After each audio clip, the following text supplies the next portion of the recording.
Plastic రహిత సమాజ నిర్మాణం కోసం ప్రతి ఒక్కరూ కృషి చేయాలని ఆర్జీవన్ జీఎం లలిత్ కుమార్ కోరారు.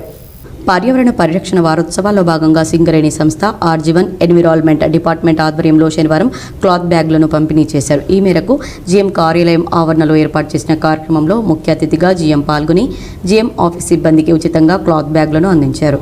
ఈ సందర్భంగా జీఎం మాట్లాడుతూ భారతదేశాన్ని ప్లాస్టిక్ రహిత దేశంగా మార్చాలని ప్రధాని నరేంద్ర మోడీ ప్రతినబూనారని తెలిపారు. మన ఆర్జీవన్ ఏరియాలో ఇప్పటికే అన్ని గనులపై డిపార్ట్మెంట్లపై ప్లాస్టిక్ వాడకాన్ని నిషేధించడం జరిగిందని తెలిపారు. ఆర్జీవన్లో పనిచేసే ఉద్యోగులు మార్కెట్కు వెళ్ళినప్పుడు ఇతరత్ర సామాగ్రి కొనుగోలుకు వెళ్ళినప్పుడు జూట్ బ్యాగులను క్లాత్ బ్యాగులను తీసుకువెళ్లేలా ఉచితం క్లాత్ బ్యాగులను పంచడం జరిగిందని. ఈ సంవత్సరం ప్రపంచ పర్యావరణ దినోత్సవ సందర్భంగా ఈ వారమంతా కూడా వివిధ రకాలైన కార్యక్రమాలను జరుపుకుంటున్నాము. అందులో భాగంగా ప్రపంచవ్యాప్తంగా ప్లాస్టిక్ రహిత ప్రపంచాన్ని చూడాలన్న ఉద్దేశంతో ప్రపంచవ్యాప్తంగా అన్ని రకాల చర్యలు అన్ని దేశాలు స్వీకరిస్తున్నాయి.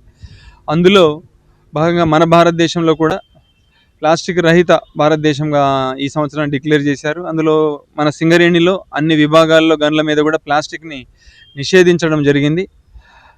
ఈ రోజున అందుకని జిఎం ఆఫీస్లో ఉన్న ఉద్యోగులు అందరం కలిసి ఇటు మార్కెట్ కానీ చిన్న ఇటు కూరగాయలకు కానీ మార్కెట్ కానీ ఎటుపోయినా కానీ ప్లాస్టిక్ సంచులు తీసేసి జూట్ బ్యాగులు కానీ గుడ్డ సంచులు కానీ వాడాలని అందరం కలిసి ప్రతిజ్ఞ పూనాము.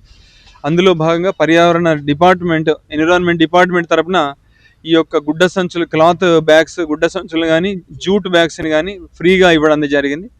దీంతో మేమందరం కలిసి ఈ రోజు నుంచి మార్కెట్కు పోయినా కానీ ఇటు కూరగాయలకు పోయినా కానీ ఈ ప్లాస్టిక్ సంచులు ఒకసారి వాడి పారేసే ప్లాస్టిక్ బ్యాగులు తీసుకోమని ఇంటి దగ్గర నుంచే గుడ్డ సంచులు కానీ జూట్ బ్యాగులు కానీ తీసుకుపోతామని మేమందరం ప్రతిజ్ఞ పూనాము. ఈ కార్యక్రమంలో RG one SO2 GM Gopal Singh, environment అధికారి ఆంజనేయ ప్రసాద్, CMO AI ప్రతినిధి శ్రావణ్ కుమార్, AATUC ప్రతినిధి రాజు, పర్సనల్ మేనేజర్ రవీందర్ రెడ్డి, ఇతర అధికారులు దాసరి వెంకటేశ్వరరావు, కర్ణ, ధనలక్ష్మీబాయి, లక్ష్మీరాజం, భీమా, సీనియర్ PO హనుమంతరావు, ఇతర అధికారులు, GM ఆఫీస్ సిబ్బంది పాల్గొన్నారు.